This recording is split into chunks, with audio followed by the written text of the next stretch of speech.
Must be my lucky night. Hop in. Film akan berfokus pada seorang wanita yang bernama Ennis. Ia bekerja menjadi kupu-kupu malam demi mencukupi kebutuhan hidup keluarganya dan juga demi pengobatan ibundanya yang diagnosis terkena penyakit ginjal. Hingga pada suatu malam, Ennis berjumpa dengan pria kaya yang bernama Elliot. Sesudah berkenalan singkat dan sepakat dengan harga jasanya, mereka pun meluncur ke apartemen Elliot untuk mengulek-ngulek bersama. Sesudah selesai, mereka pun berbincang-bincang sejenak dan di sana Elliot berkata jujur jika awalnya ia tak mau jajan pada malam itu. Namun ketika melihat kecantikan dari Ennis, ia mulai tertarik dan tak menyangka jika gadis secantik Ennis buka lapak pinggir jalan dengan harga yang cukup murah. Too special to be a streetwalker. You're a rare breed, Denise. Dikarenakan tak memiliki mobile banking, Ennis pun langsung pulang kampung di keesokan harinya untuk memberikan uang berobat ibundanya dan juga uang kuliah untuk adiknya yang bernama Dario. Love you, Teng. Tak berselang lama, teman kecil sekaligus tetangga dari Ennis yang bernama Grace pun datang mengunjunginya. Di sana, ia ingin meminjam uang untuk membayar ke sebuah agensi agar dipermudah keberangkatannya menjadi TKW di California. Baka naman pwedeng humiram ng 2.5. Oh, eto, 2.5. Sana makan. Baru saja hendak beristirahat, Ennis mendapat telepon dari kekasihnya yang bernama Roy dan mengatakan jika ia telah diterima bekerja paruh waktu di sebuah agensi tempat penyaluran tenaga kerja di mana Grace melamar menjadi seorang TKW. Sehingga Roy pun berpesan kepada Ennis agar tak usah lagi mengirimkannya uang kuliah maupun uang keperluan hidupnya. Itu dikarenakan Roy tak ingin lagi membebani Ennis terlalu lama. Namun Ennis berkata jika ia tak merasa terbebani dan justru ia merasa sangat senang membantu kekasihnya itu agar lekas lulus kuliah sekaligus mendapatkan pekerjaan impiannya. Ennis juga mengatakan akan mengunjungi Roy Sabtu depan dan memberikan hadiah pengulekan atas keberhasilannya mendapatkan pekerjaan itu. Sige, mahal. Hintayin kita. Sedangkan di tempat yang berbeda terlihat Elliot yang sedang telepon-teleponan bersama temannya yang bernama Nilo. Nilo ini bekerja sebagai intel di kepolisian Filipina dan Elliot sendiri merupakan agen CIA yang ditugaskan Amerika untuk mencari info kelompok teroris yang dikabarkan bersembunyi di Filipina. Pada kesempatan itu, Elliot meminta Nilo untuk mencari info data diri mengenai kehidupan dari Ennis. Itu dikarenakan Elliot kini telah jatuh cinta kepadanya dan ingin serius menikahi si Ennis. Singkat cerita, bertemulah Roy dan Ennis untuk cangkul-mencangkul. Sesudah selesai, mereka pun mengobrol satu sama lainnya. Dan di sana Ennis curhat kepada Roy jika ia merasa ada yang mengikutinya secara diam-diam. Roy lalu menenangkan Ennis dan mengatakan jika ia akan menjaga kekasihnya itu dan tak akan membiarkan orang lain menyakitinya. Sepulang dari menemui Roy, Ennis kemudian bertemu kembali dengan Elliot dan langsung mengajaknya ke apartemen. Di sana Elliot tanpa berbasa-basi lantas menyatakan perasaannya kepada Ennis dan mengajaknya untuk menikah. Mendengar hal itu, Ennis lalu menolaknya secara halus. Itu dikarenakan ia merupakan satu-satunya tulang punggung keluarga dan bukanlah wanita baik-baik. Namun Elliot yang sudah terlanjur sayang kepada Ennis tak peduli dengan masa lalunya. Dan bahkan Elliot di sana berjanji akan memberikan kehidupan yang layak untuk Ennis dan keluarganya. Beberapa hari kemudian Ennis pun lalu memberitahu kabar baik itu kepada ibundanya, di mana Elliot juga berjanji akan membiayai operasi ginjal untuk ibundanya tersebut. Sehingga di keesokan harinya Elliot menyuruh sopirnya menjemput dan mengantar calon mertuanya itu untuk bertemu dokter spesialis ginjal kenalannya untuk diperiksa. Sepulang dari pemeriksaan itu, di sana Elliot mengatakan jika ia besok akan pergi ke luar negeri selama beberapa bulan mendatang untuk sebuah pekerjaan. Namun sebelum berangkat, Elliot berjanji akan mentransfer sejumlah uang untuk keperluan hidup Ennis dan juga pengobatan ibundanya. Transfer some money to your bank account tomorrow. Thank you, sweetheart. Setelah Elliot berangkat ke luar negeri dan selama proses pengobatan ibundanya, Ennis pun lantas mengajak adik dan ibunya untuk tinggal sementara di apartemennya si Elliot. Namun, di saat ibunya telah mendapatkan pendonor ginjal, namun Elliot tak kunjung mengirimkan uang sehingga operasi tersebut pun batal dilakukan. Deposit ng 500,000. Nasaan na ba yung boyfriend mo kano? Ennis pun berusaha menghubungi Elliot namun tak kunjung ada kabar darinya. Dan ponsel Elliot sudah lama tak aktif belakangan ini. Lalu pada esok harinya, Ennis akhirnya mengetahui siapa orang yang sering mengikutinya. Ia pun lalu berkenalan dengan Nilo. Dan di sana Nilo mengatakan jika ia telah memata-matai Ennis selama 3 bulan belakangan ini karena diperintah oleh Elliot. Ennis lantas bertanya keberadaan Elliot kepada Nilo. Namun Nilo berkata jika info terakhir yang ia peroleh jika Elliot berada di kota Baghdad dan sudah itu mereka pun kehilangan kabar darinya. Maka dari itu, karena Elliot tak ada kabar dan tak pernah mengirimkannya uang, lantas Ennis pun meminta agar Nilo tak mengikutinya lagi karena ia akan kembali bekerja di dunia malam untuk memenuhi biaya operasi ibundanya dan kebutuhan hidup keluarganya. Di satu sisi, Roy yang telah tahu Ennis bermain serong dengan kliennya, kemudian meminta menyudahi hubungan di antara mereka. Tentunya hal itu makin menambah keterpurukan dari kehidupannya si Ennis.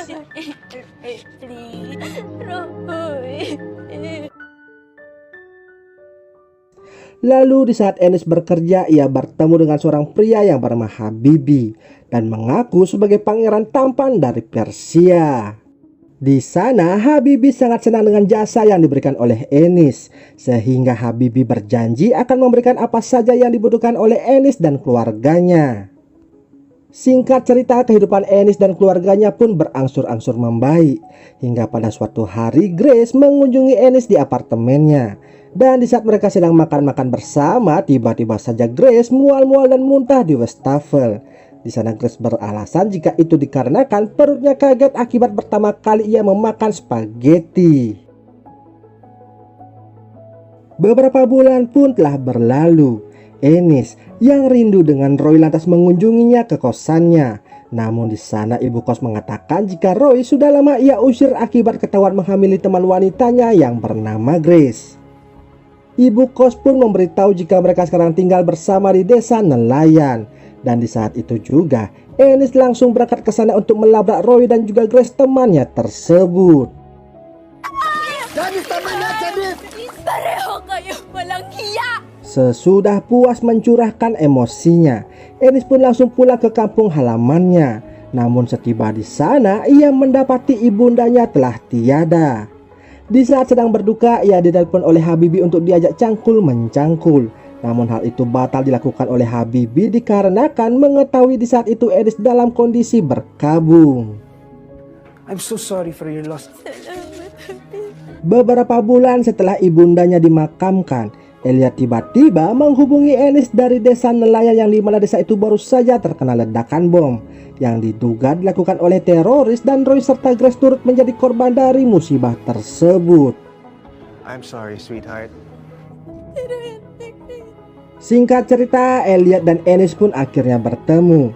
Di sana Elliot meminta maaf atas lamanya ia tak berkabar dan berbelasungkawa atas kepergian ibunda dari si Ennis. Lalu di saat Ennis mengemas-ngemas koper yang dibawa oleh Elliot, ia pun tak sengaja membaca daftar buronan milik kekasihnya itu, yang ternyata Habibi ialah pimpinan dari sekelompok teroris. Mereka pun sempat bertengkar akibat Elliot mengetahui Ennis pernah cangkul-mencangkul dengan Habibi. Ennis pun membela diri jika itu terpaksa ia lakukan demi menyambung hidupnya beserta keluarganya. Untuk membuktikan rasa ketulusan cintanya kepada Elliot, Ennis pun mau bekerja sama untuk menangkap si Habibi dan kelompoknya. Elliot dan Nilo pun lantas mengajarkan Ennis secara singkat beberapa keterampilan dasar mengenai bahan peledak dan bagaimana cara merakitnya.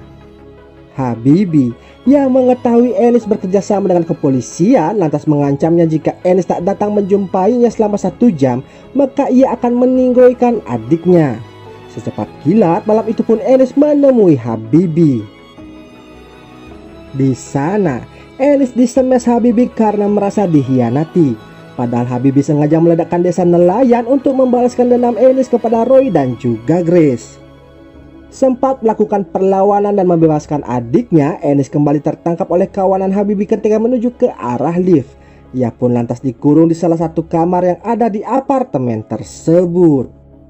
Di satu sisi, Elliot yang membaca pesan dari Enis lantas menyusulnya bersama dengan Nilo. Berbekal sinyal ponsel dari Enis, Nilo pun mencari alamat tempat persembunyian dari Habibie dan juga kawan-kawannya. Enis yang berusaha untuk kabur, ia pun tak sengaja mendengar percakapan dari Habibie dan kawan-kawannya yang akan meledakkan bandara beserta tempat-tempat yang lainnya. Enis yang tak ingin ada korban berjatuhan lagi, ia pun berencana mengorbankan dirinya di saat melihat bahan peledak di lemarinya Habibie. Enis lalu keluar kamar dan mendekati Habibie serta yang lainnya untuk meninggoy bersama-sama. Elliot yang datang terlambat pun hanya bisa bersedih ketika melihat sang pujaan hati telah pergi untuk selama-lamanya. Dan film ini pun selesai.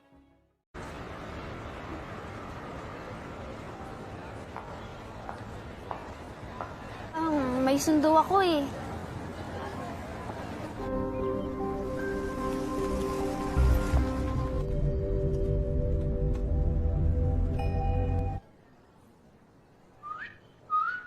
Basta, don't ask me na lang kung saan ako nag-aaral. Remember. Film akan berfokus pada seorang wanita yang bernama Jaira. Ia adalah mahasiswi yang memiliki pekerjaan sampingan sebagai kupu-kupu malam. Saat Jaira sedang bekerja, ia memberitahu peraturan apa-apa saja yang boleh dilakukan oleh tamunya pada malam itu. Tanpa mengeluh sedikit pun, tamunya yang bernama Ronan ini lantas menyetujui semua persyaratan yang diberikan oleh Jaira. At wala akong problema. Bukannya langsung mengulek-ngulek, Ronan malah curhat jika ia baru saja ditinggal pergi oleh pacarnya akibat kecelakaan.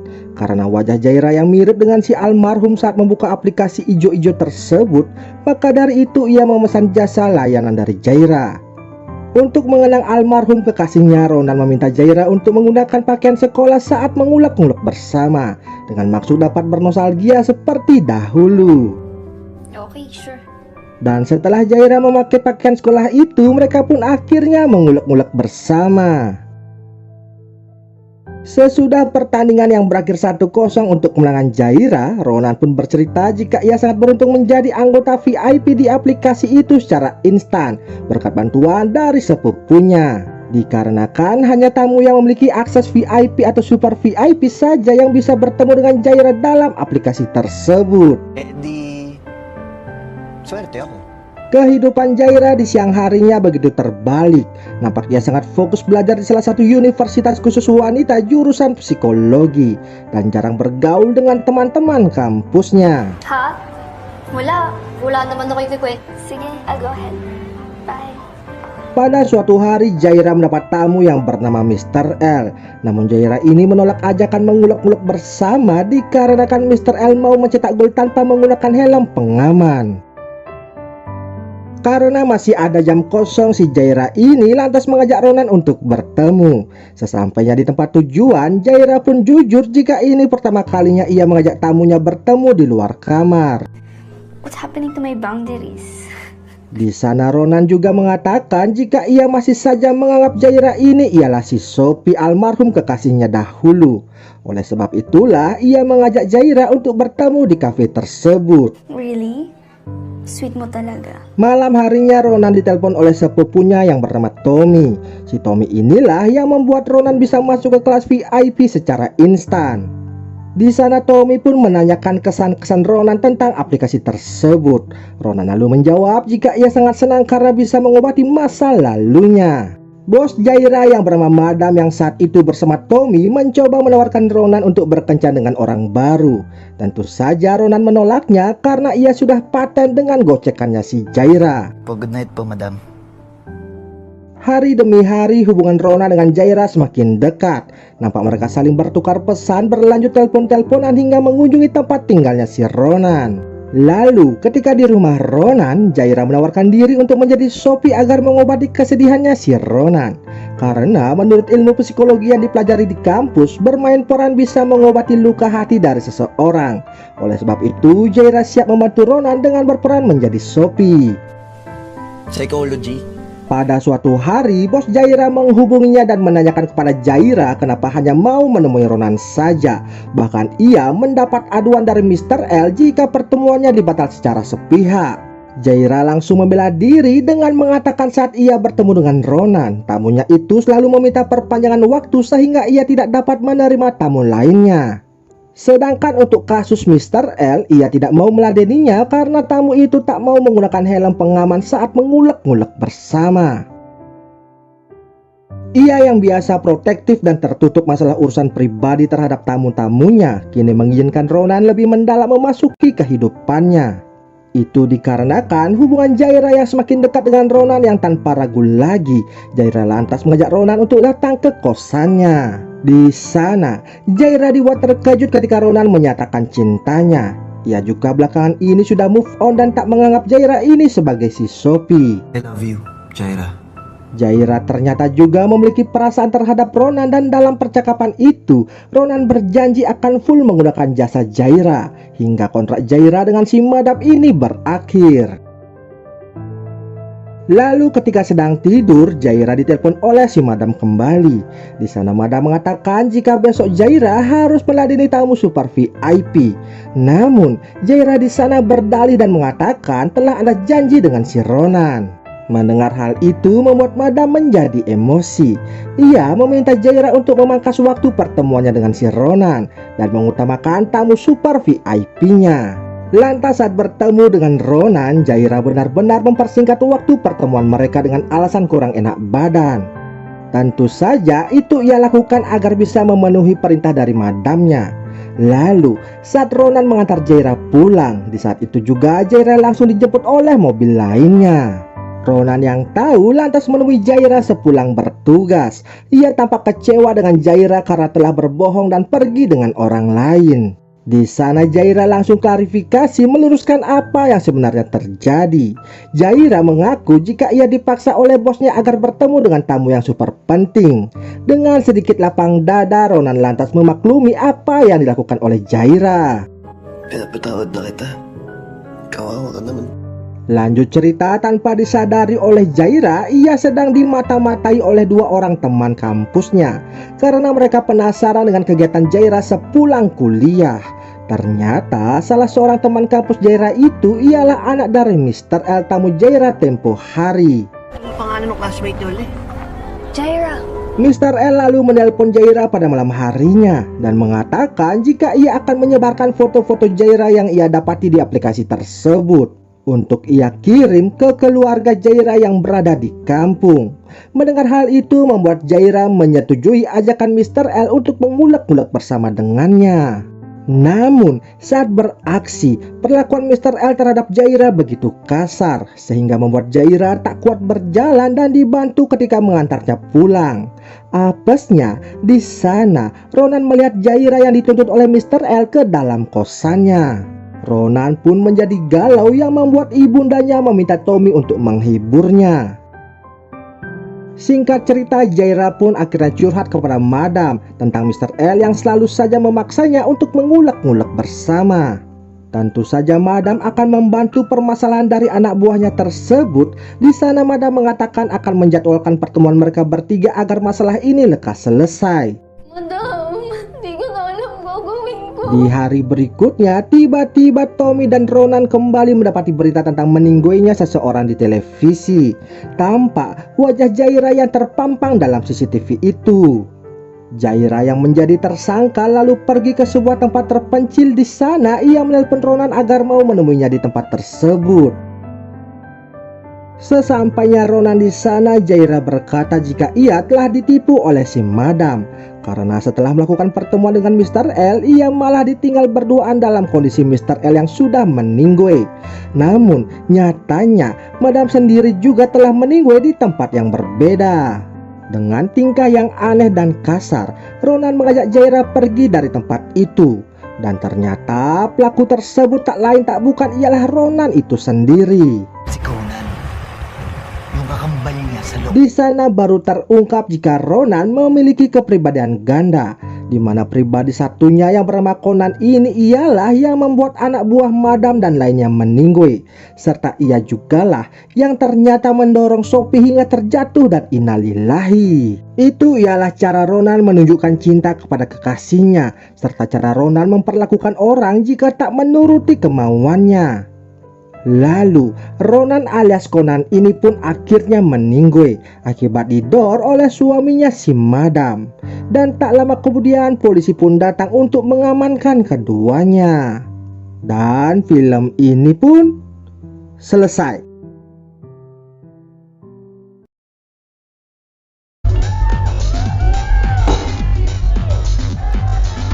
Besides, how old are you? You didn't tell me you're, casual hookups. I should go.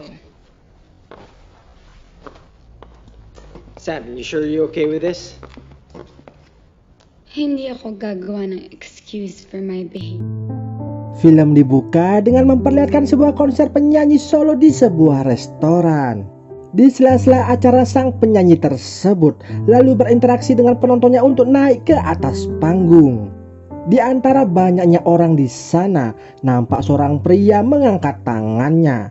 Di momen tersebut, ia bermaksud melamar pacarnya untuk diajak menikah. Sang pria bernama Anton dan yang wanita bernama Raffi. Meski baru menjalin hubungan selama 2,5 bulan, Anton sudah yakin untuk mengajak Raffi ke jenjang pernikahan. Sorak-sorak penonton pun kian bergemuruh menunggu jawaban dari Raffi di tempat tersebut. Raffi yang diam sejenak akhirnya mau menerima lamaran dari sang kekasih. Lalu keesokan harinya Raffi mengumpulkan para sahabatnya untuk memberitahu jika ia akan segera menikah. Lantas tak berselang lama, Anton pun datang untuk menjemput kekasihnya itu.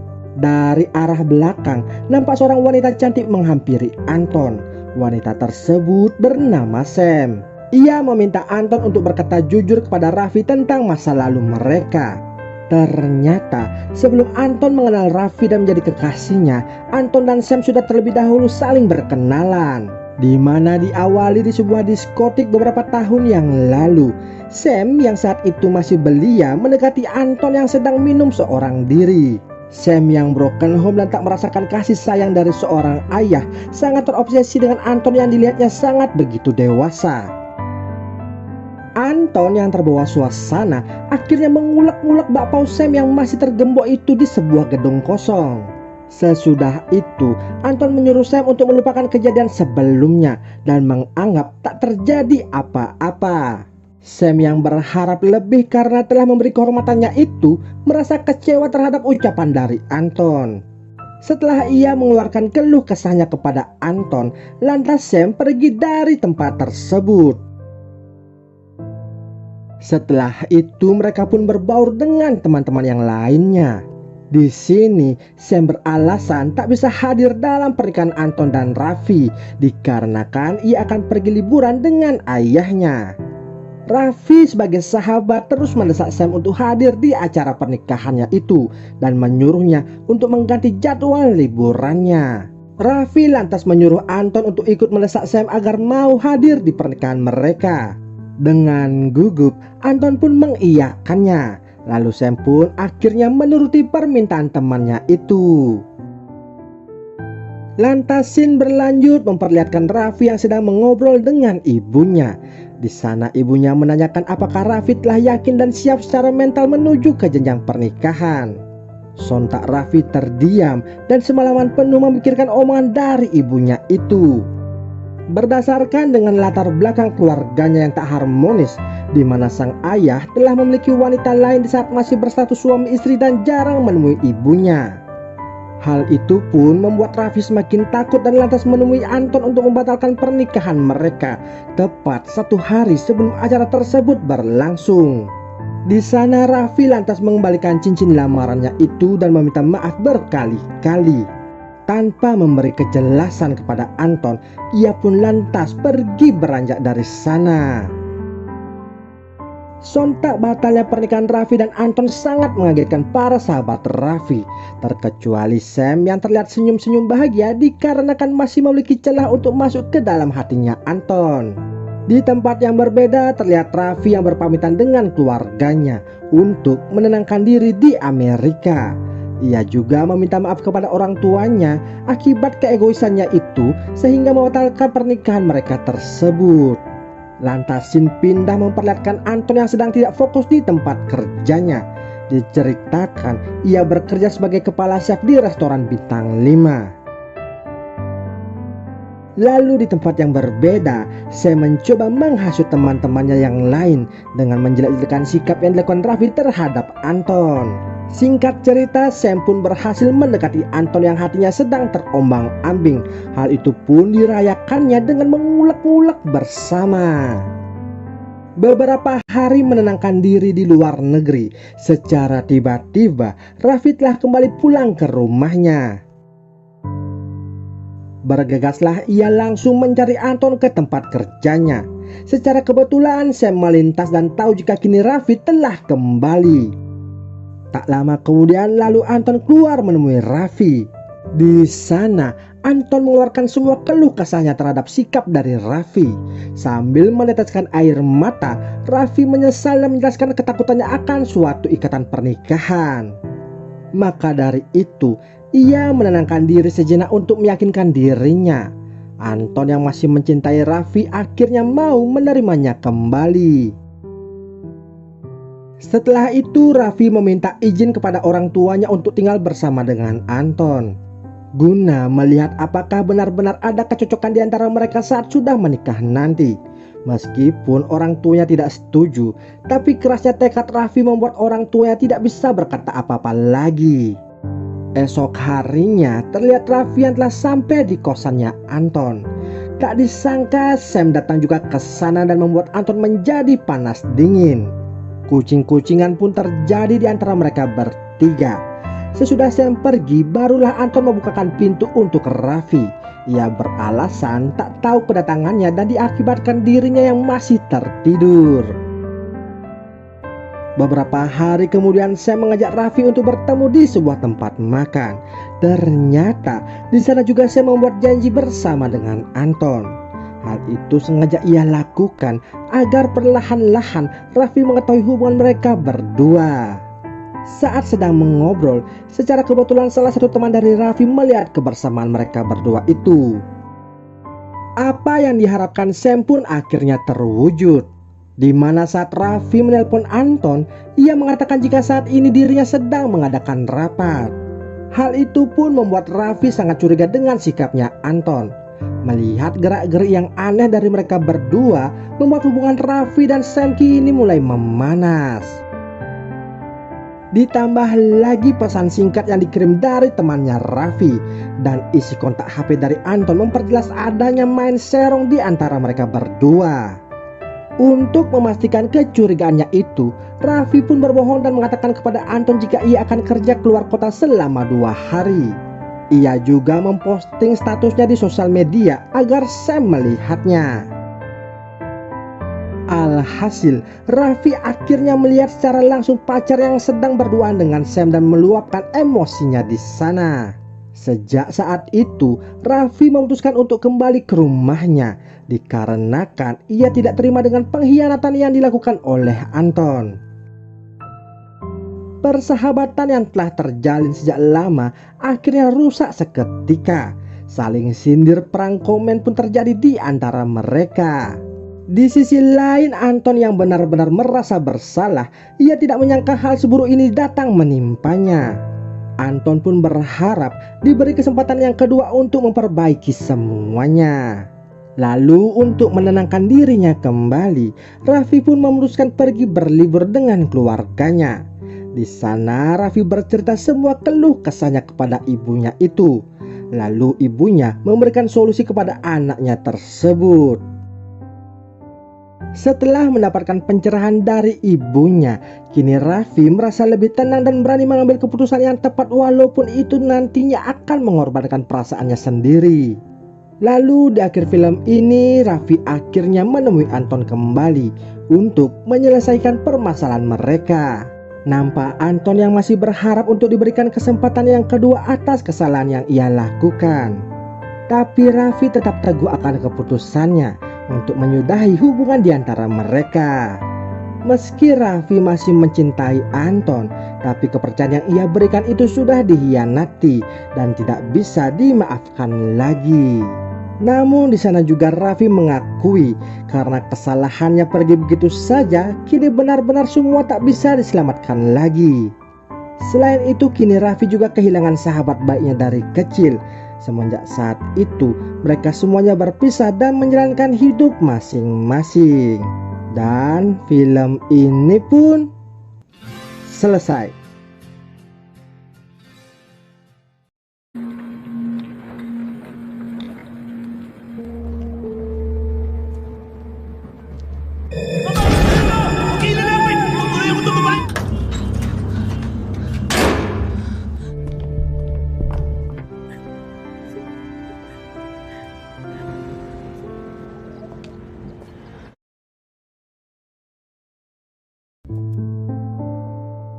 Film dibuka dengan memperlihatkan seorang wanita yang bernama Bella. Ia merupakan penulis naskah yang cukup handal dan juga idealis.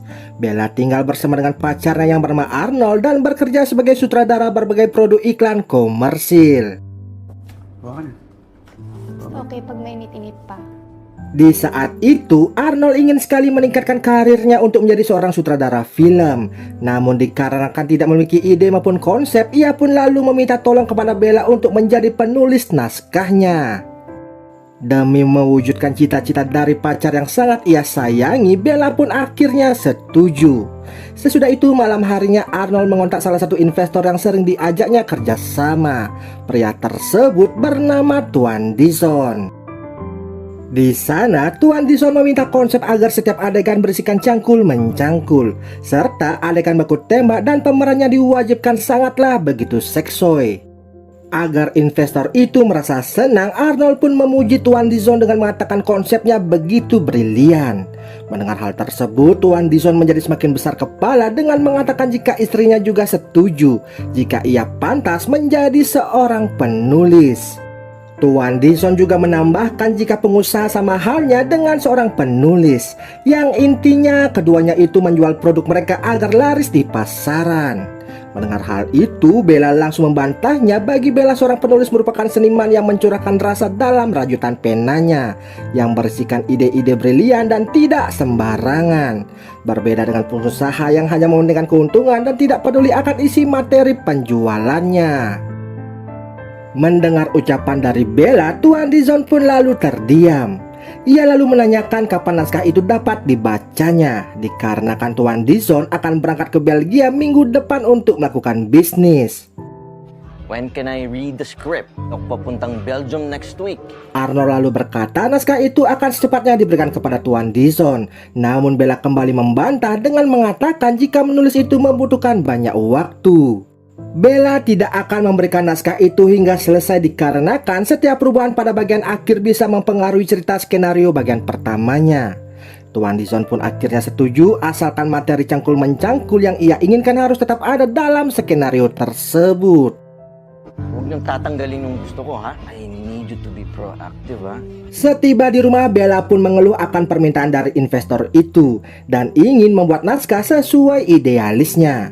Namun Arnold mencoba menenangkan Bella dengan mengatakan jika mengubahnya akan menyinggung perasaan dari Tuan Dison. Arnold pun sangat meminta tolong kepada Bella agar membantunya kali ini. Di sana Bella pun berkata kenapa Arnold tidak menulis naskah itu sendiri saja. Pria itu lalu menjawab jika ia tidak pintar dalam merangkai kata-kata. Arnold pun curhat dan merasa malu karena ia hanya menjadi benalu di rumahnya Bella, di mana Bella sudah sukses membuat 3 naskah dan difilmkan sedangkan dirinya tidak ada perkembangan sama sekali. Kaya mo yan. Flashback. Mendengar hal itu, Bella langsung merasa iba kepada pacarnya. Ia lantas menyemangati Arnold dan berjanji akan menjadi penulis naskahnya demi kesuksesan pacarnya tersebut, guna meningkatkan karirnya menjadi seorang sutradara film. Di tengah malam, Bella pun mulai mengerjakan cerita naskahnya, di mana menceritakan kisah guru muda yang bernama Luna dan terpaksa menikah dengan pria tua yang bernama Abe. Abe ini merupakan pengusaha kontraktor yang sangat tidak manusiawi dengan anak buahnya.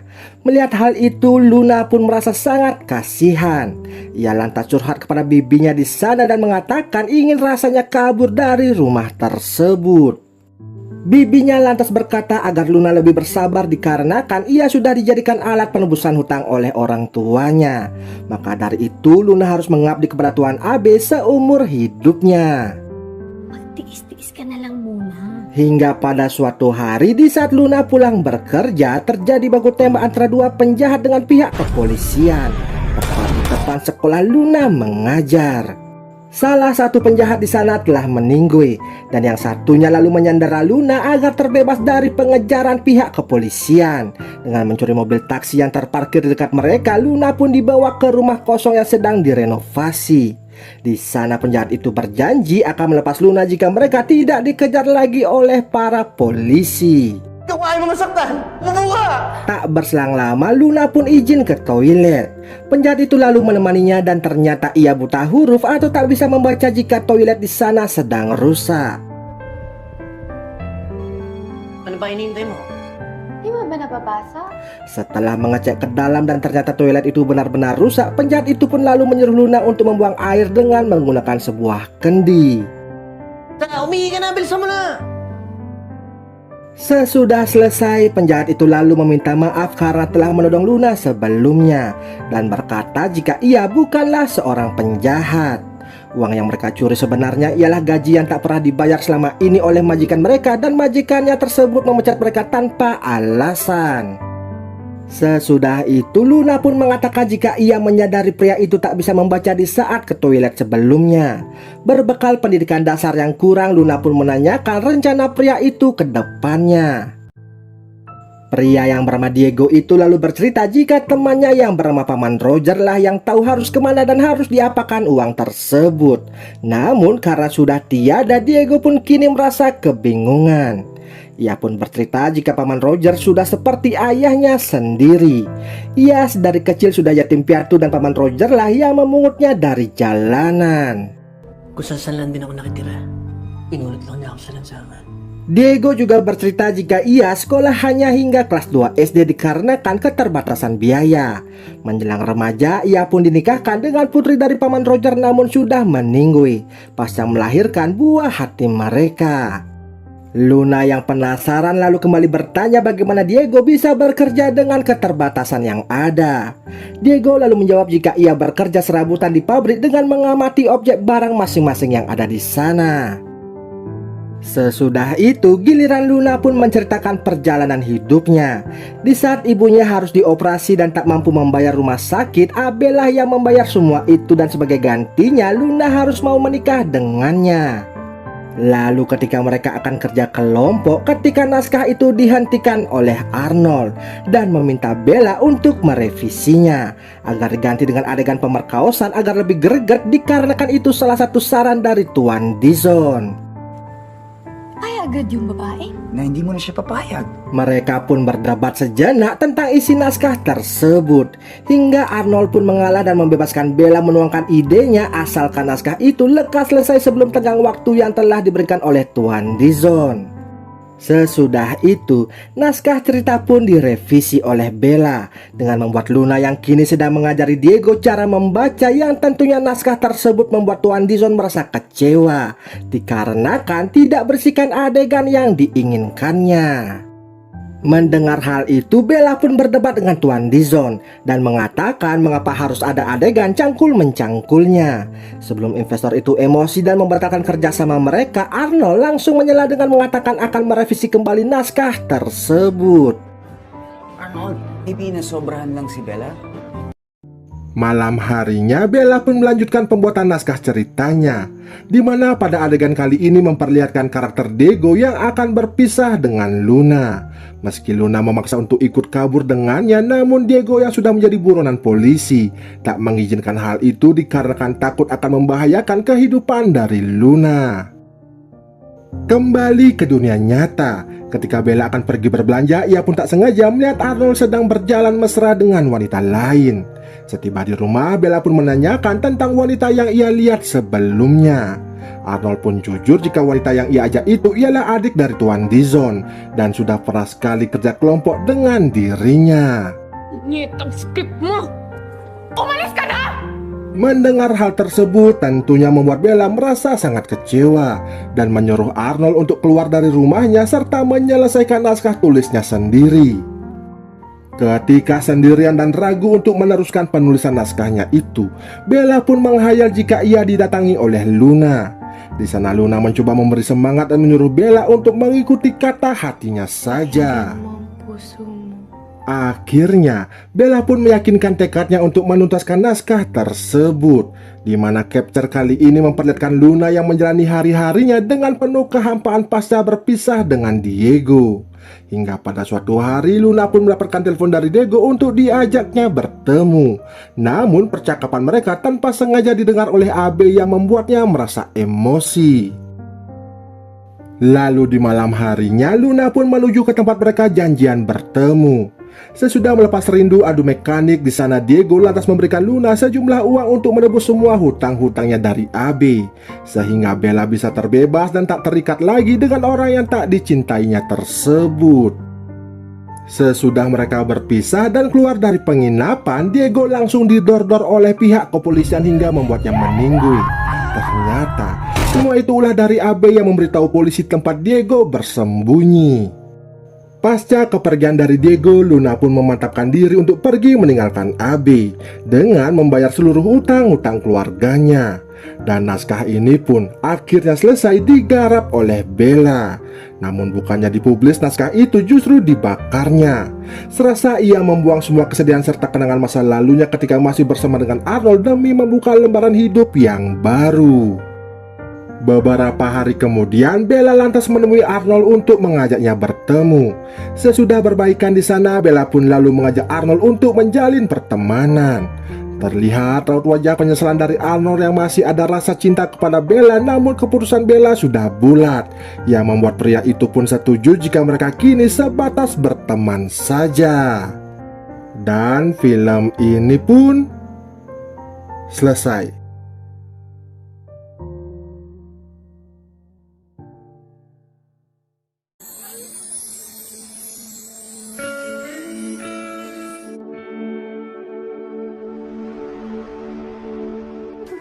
Felix.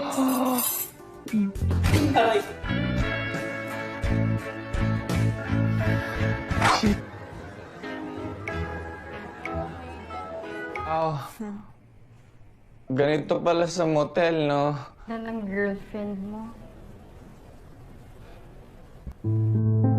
Film dibuka dengan memperlihatkan seorang pria yang bernama Felix. Saat yang lainnya fokus belajar, ia malah dengan asiknya menggambar sebuah anime mantap jiwa dan hingga tak terasa karyanya itu ketahuan oleh dosen yang membuat ia pun akhirnya dihukum di depan kelas. Felix ini memiliki teman seperjuangan yang bernama Lino dan juga Garfield. Mereka bertiga ini tergolong cupu dan masih ting-ting di antara rekan-rekan sebayanya. Tak berselang lama, pacar Felix yang bernama Katy pun datang menghampiri mereka. Felix dan Katy ini sudah berpacaran cukup lama, namun mereka sama sekali belum pernah mengulek-ngulek bersama. Pada hari ulang tahunnya minggu depan, Katy meminta hadiah pada Felix untuk mencetak gol ke gawangnya. Felix dengan sedikit ragu mengiyakan ajakan tersebut. Lalu saat pulang kuliah, temannya Lino memberikan sebuah teknik baru cocol-mencocol dengan menggunakan kulit lumpia. Mendapat pengetahuan baru itu, Felix ingin sekali mencobanya. Namun sebelum itu, ia mampir dulu ke dagang kaset untuk membeli film sebagai bahan eksperimennya. Sesampainya di rumah, ia langsung mengambil lumpia yang masih fresh itu dan memasukkan terong bengkoknya. Sedang asik-asiknya olahraga, tiba-tiba bibinya pulang ke rumah dan memberi info jika esok akan ada seorang yang akan datang ke rumah mereka. Tamu yang datang tersebut ialah anak dari teman ibunya dan nantinya akan menginap beberapa bulan di rumah itu juga. Sesudah percakapan itu selesai, Bibi Felix yang merasa lapar langsung mengambil lumpia yang ada di atas meja dan langsung memakannya. Bibi Felix yang sangat senang dengan lumpia itu lalu berkata jika mayonesnya cukup berlimpah dan juga sangat-sangat gurih yang membuat Felix menjadi canggung di hadapan bibinya tersebut. Esok harinya terlihat Felix yang sedang berjalan menuju ke kampusnya. Di tengah perjalanan itu matanya terfokus pada seorang wanita yang baru saja turun dari angkutan umum. Wanita tersebut bernama Katie. Lalu tiba-tiba seorang pria datang mencuri handphone milik Katie. Melihat hal tersebut, Felix langsung bergegas mengejar pencuri itu. Namun apesnya, ia yang bermaksud menolong malah tak sengaja merobek pakaian dari Katie, sehingga membuat pencuri itu bisa kabur begitu saja. Setelah kejadian tersebut, Felix dengan terburu-buru bergegas menuju kampusnya. Dan untung saja ia belum terlambat. Tak berselang lama, salah satu dosen pengajar datang memberikan informasi jika dosen mata pelajaran mereka saat ini tak bisa hadir karena mengalami kecelakaan. Maka dari itu untuk mengisi kekosongan kelas, mereka akan diajar oleh dosen paruh waktu, yang ternyata dosen tersebut ialah Katie yang Felix jumpai sebelumnya di jalan. Hal itu pun membuat mereka terkejut, terutamanya Felix yang sangat canggung pasca merobek pakaian dosennya itu.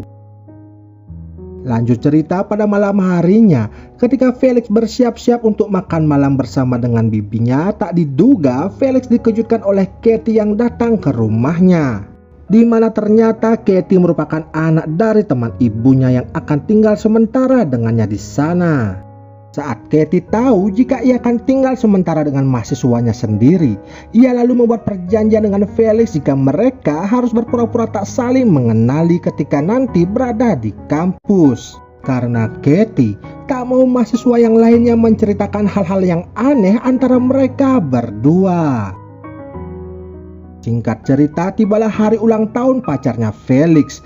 Mereka kemudian pergi ke sebuah hotel dengan bermaksud untuk mengulek-ngulek bersama. Akan tetapi ketika mereka sedang mengulek-ngulek, tiba-tiba Felix menyebut nama Katie yang membuat pacarnya itu emosi dan lalu memutuskan Felix. Lalu pulanglah Felix ke rumahnya. Di sana terlihat Katie meminta tolong untuk menemaninya pergi ke suatu tempat. Ternyata Katie sedang memata-matai dan menangkap basah pacarnya yang sedang main serong dengan wanita lain. Hal itu pun membuat Katie menangis dan merasa sangat-sangat bersedih. Akibat dari peristiwa tersebut, Katie yang masih terbawa emosi lantas melampiaskan kepada mahasiswanya saat sedang mengajar. Felix yang melihat Katie dalam keadaan stres lalu mencoba menghiburnya dengan mengatakan agar Katie jujur dengan perasaannya kepada sang Arjunanya yang main serong di belakangnya. Katie kemudian menelpon pacarnya tersebut dan langsung mengeluarkan unek-uneknya, serta tak lupa juga saat itu ia langsung memutuskan hubungan dengan pacarnya tersebut. Sesudah lega melampiaskan emosi dan juga memutuskan pacarnya itu, Katie seketika kembali ceria dan bersemangat membuka lembaran baru dengan menjalani hari-harinya penuh sukacita. Lalu ketika Katie dan Felix sedang makan bersama, tiba-tiba teman Felix datang ke sana dan menangkap basah mereka berdua yang sedang suap-suapan. Mau harus mau, Felix lalu menjelaskan kepada teman-temannya itu keadaan yang sebenarnya. Dan agar Garfield serta Lino mau tutup mulut, Katie lalu mengajak mereka pergi bersenang-senang ke sebuah bar pada malam itu juga. Nah, mulai dari sinilah hubungan Felix dan Katie semakin dekat dan bermekaran, yang membuat Felix semakin baper serta sangat-sangat bahagia. Hingga di suatu hari ketika Felix baru saja tiba di kampus, ia melihat Katie yang diusir dari tempat itu.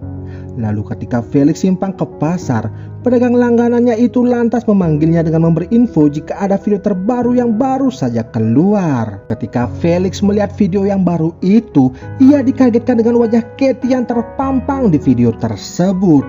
Ternyata video 3GP ini sengaja disebarluaskan oleh mantan kekasih Katie yang tak terima diputuskan secara sepihak. Felix yang lumayan lama melihat video itu membuat perasaannya menjadi campur aduk.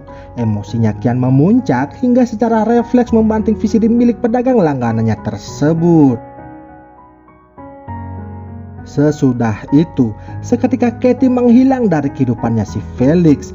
Hingga suatu malam, Katie tiba-tiba muncul untuk berpamitan dengan si Felix. Terlihat Felix pun sangat bersedih dikarenakan Katie akan meninggalkan dirinya.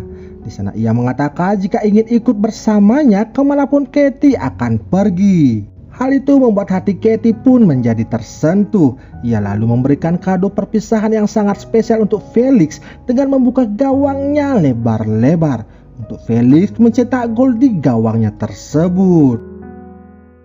Beberapa tahun pun berlalu, Felix kini telah bekerja sebagai seorang kreator komik dan telah memiliki pasangan serta kehidupan yang baru. Namun meskipun telah berpisah selama beberapa tahun, Felix masih saja terus mencari keberadaan dari Katie, wanita yang pertama kali mendapatkan segel rudal nuklirnya tersebut. Lalu di akhir film ini terlihat Felix yang kembali datang ke kampusnya. Ia lalu pergi ke atap gedung di mana tempat ia dan juga Katie dulu sering menghabiskan waktu bersama-sama. Tak berselang lama tiba-tiba Katie muncul dari arah belakang Felix dan berjalan menghampirinya secara perlahan-lahan. Terlihat Felix sangat bahagia di sana ketika melihat kedatangan Katie yang selama ini ia nanti-nantikan. Dan film ini pun selesai.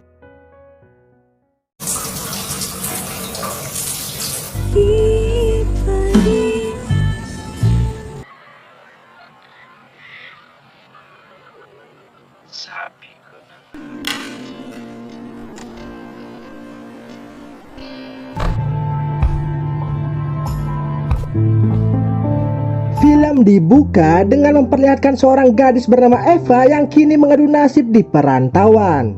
Eva baru saja datang dari desanya dan diterima bekerja sebagai pembantu di rumah seorang model terkenal di kota Manila. Saat membersihkan halaman depan rumah, Eva yang masih polos sangat terkejut melihat rekan-rekan sesama pembantu banyak yang dimarahi saat bekerja. Salah satunya adalah si Lauro yang bekerja tepat di depan rumah majikannya itu. Lauro yang senyum-senyum dengan Eva langsung diomeli oleh bosnya tersebut dikarenakan kerja tidak becus dan doyan lirik-lirik pembantu di rumah tetangga. Lalu di tempat yang berbeda, kita diperlihatkan dengan seorang wanita bernama Victoria yang sedang melakukan sesi pemotretan dengan rekan-rekannya yang bernama Caroline dan juga Andrew. Saat sedang cekrek-cekrek foto di sana, Victoria yang tak kuat digesek-gesek oleh Andrew langsung meminta izin untuk ke toilet sebentar. Tak diduga, Andrew juga mengikutinya dari belakang dan langsung mengulek-ngulek hutan mangrove-nya dengan kecepatan penuh.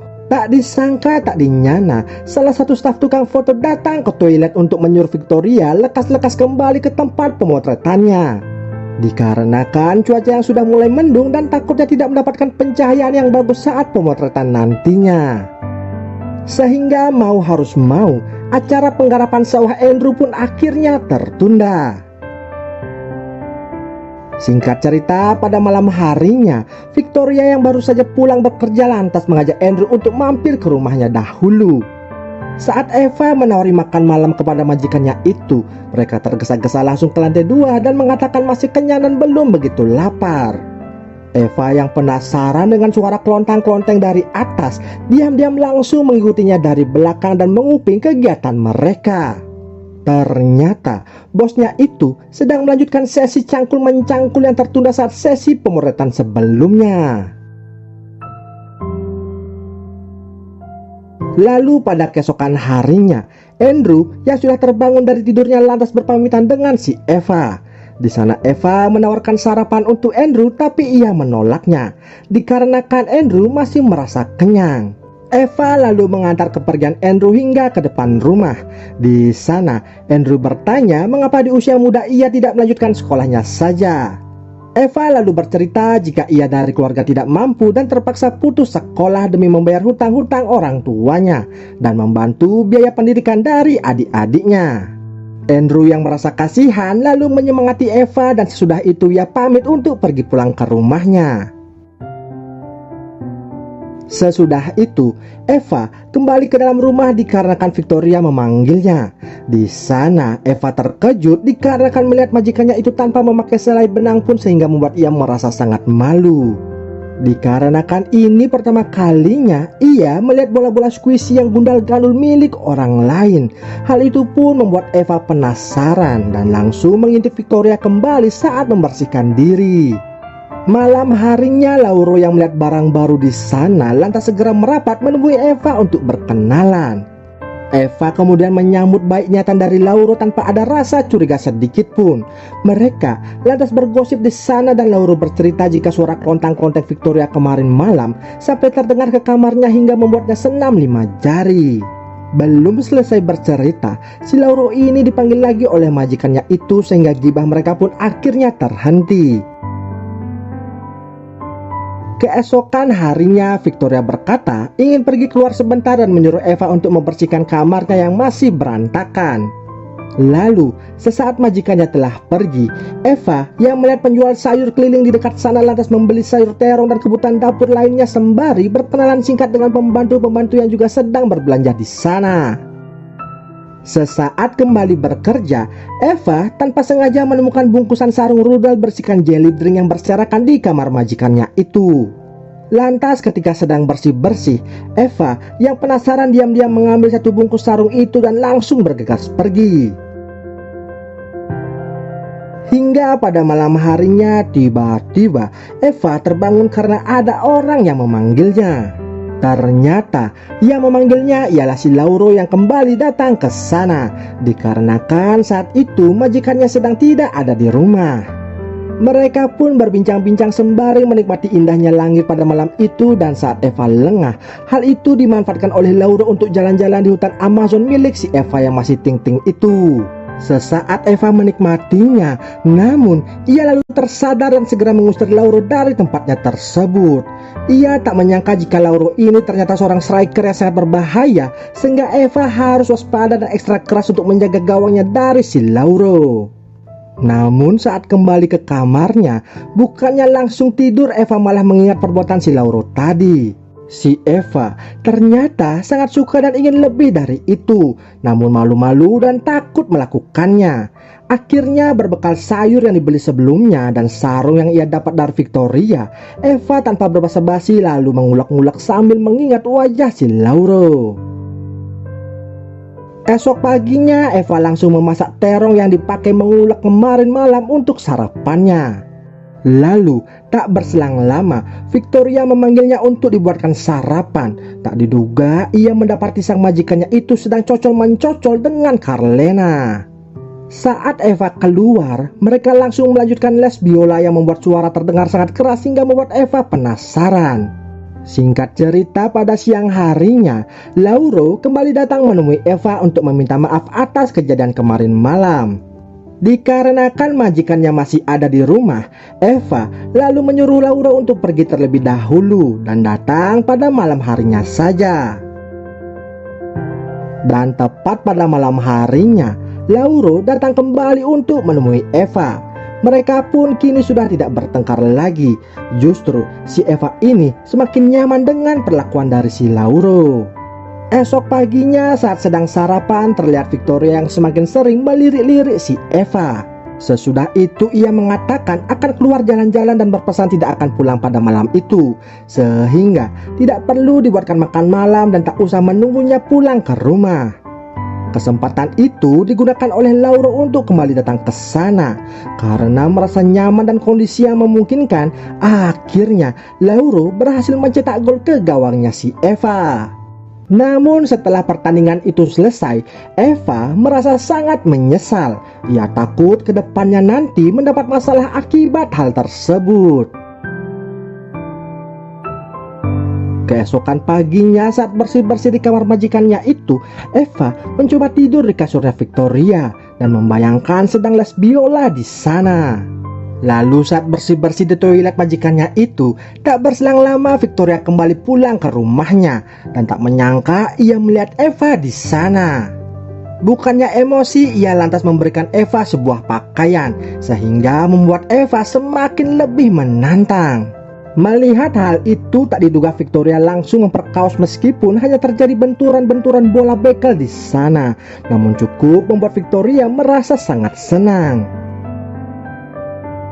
Sesudah di-unboxing oleh majikannya tersebut, Eva langsung menyuruh Laura untuk datang pada malam itu juga agar mencangkul lahan basahnya. Di sana terlihat Eva yang sangat berbeda dan terlihat lebih galak dan bersemangat. Malamnya pun akhirnya tiba. Lauro tanpa berbasa-basi langsung saja meluncur ke kamarnya si Eva dan tanpa rasa takut meski saat itu Victoria masih ada di rumah tersebut. Di sana Eva mengatakan jika ia sangat mencintai Lauro. Selain itu ia juga meminta pada Lauro agar memakai hati saat mencangkul, bukan mau enaknya saja. Mereka pun akhirnya kembali skidi-skidi papap dengan suara yang sangat keras hingga si Victoria ini mendengar dan menguping di luar kamar. Anehnya bukannya marah, ia justru tak mau mengganggu ritual keramat dari pembantunya tersebut. Keesokan harinya Victoria memanggil Eva ke kamarnya, bukannya menyuruh bersih-bersih atau menyiapkan makanan. Namun di sana Victoria malah mengajak Eva untuk les biola dan kini Eva mau untuk melakukannya. Sesudah itu malam harinya again and again Lauro kembali datang ke tempatnya si Eva untuk main sepak bola. Ternyata di sana Victoria telah menunggu mereka berdua dari tadi. Victoria langsung saja les biola di depannya Lauro dan ia disuruh ikut join memainkan bass betotnya di sana. Namun Lauro tidak menyukai kegiatan tersebut dan ingin 1 lawan 1 dengan si Eva dan tidak mau si Eva les biola lagi dengan majikannya itu dikarenakan ia kini benar-benar sangat mencintai Eva. Victoria yang mendengar omongan Lauro langsung emosi dan tertawa mengetahui Eva yang mencintai lelaki yang seperti itu. Eva lalu menghentikan kegiatan les biolanya dan lalu mengejar Lauro. Ia merasa bersalah dengan Lauro dan mengatakan jika ia sangat mencintainya. Melihat ketulusan cinta dari dua orang itu membuat Victoria kini sadar dan lebih menghargai asistennya dan menganggapnya sebagai seorang sahabat. Ia juga merestui hubungan Eva dengan Lauro sehingga mereka tanpa perlu sembunyi-sembunyi lagi untuk merajut kisah cintanya tersebut. Dan film ini pun selesai. Tubig lang ako. Parang di na ba? Kailan yung sasabi? Bukas? Teka, mamaya. Nakakaingit yung sumulong ka, no? Reggie, ay ginagawa mo dito? Kain muna tayo. Kaya buwak mo aso.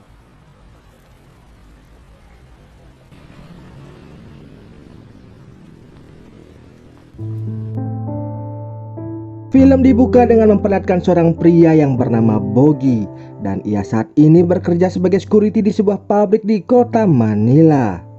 Saat sedang bertugas, Bogi ditelepon oleh pacarnya yang bernama Monica.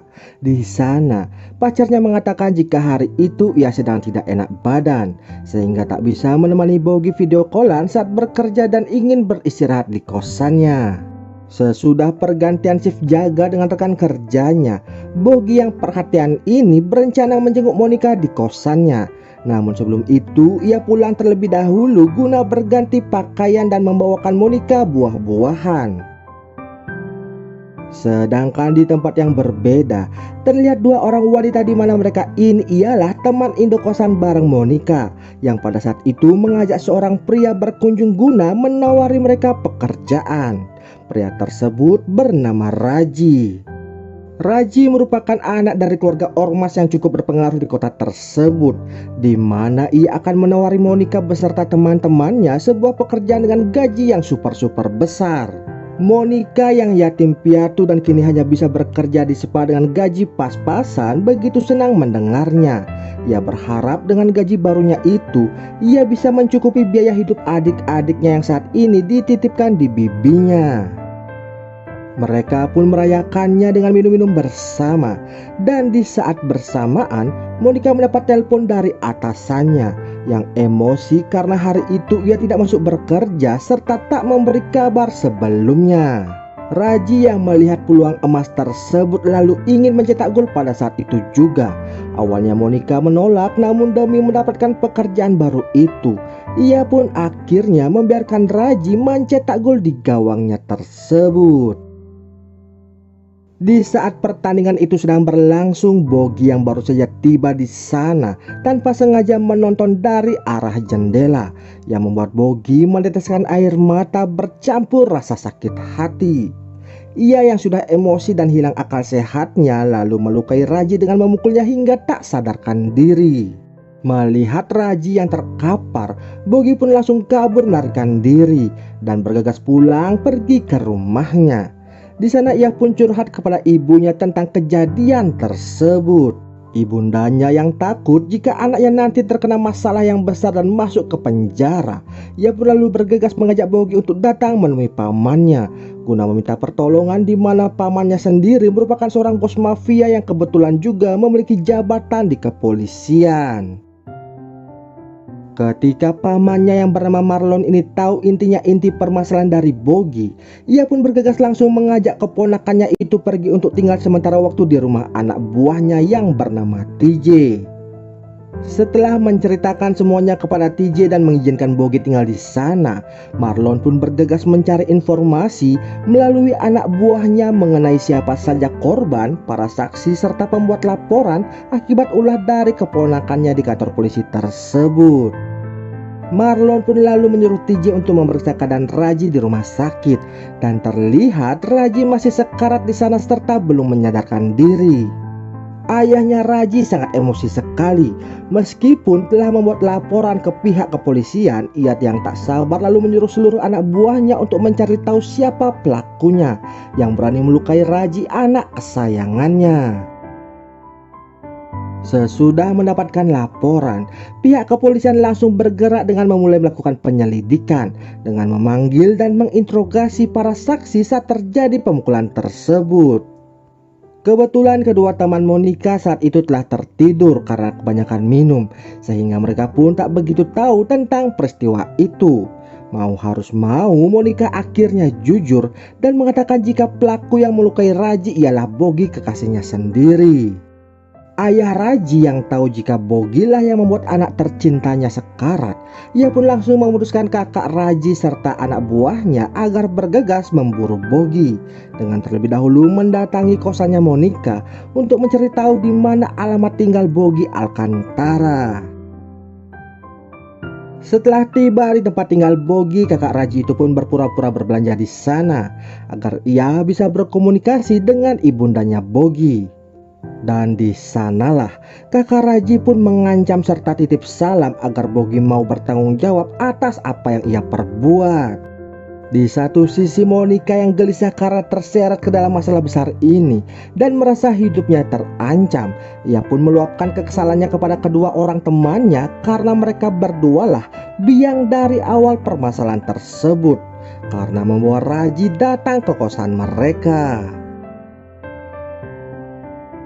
Mengetahui pelaporan dari keluarga Raji sudah berlangsung ke tahap penyidikan, Marlon pun menganjurkan agar Bogi datang menemui Monica untuk membujuknya dan mencabut semua pernyataan yang telah ia katakan kepada pihak kepolisian.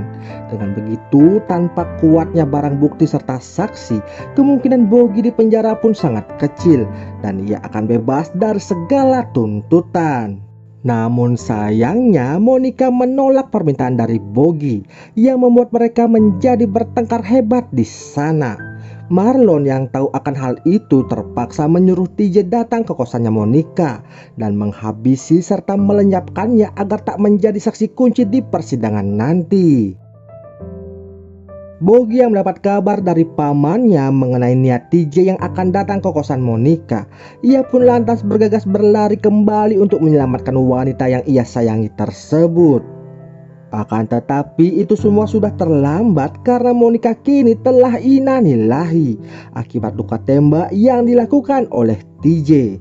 Bogi yang tak terima lalu menyerang TJ dan melumpuhkannya.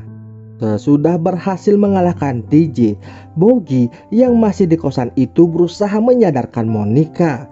Akan tetapi tiba-tiba dari arah belakang Abang Raji datang dan langsung membawa Bogi ke suatu tempat untuk membalas dendam adiknya itu dengan menyiksa Bogi bertubi-tubi hingga berujung innalillahi.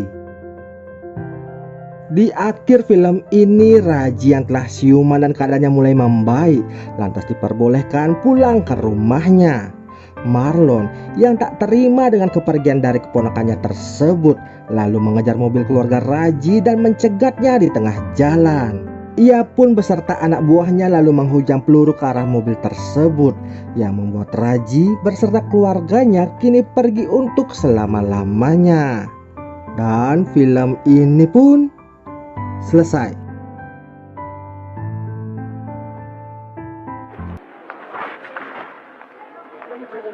Nika Ramos, tinatanggap mo bang maging asawa si Bob. Iharap mo siya kay Lord.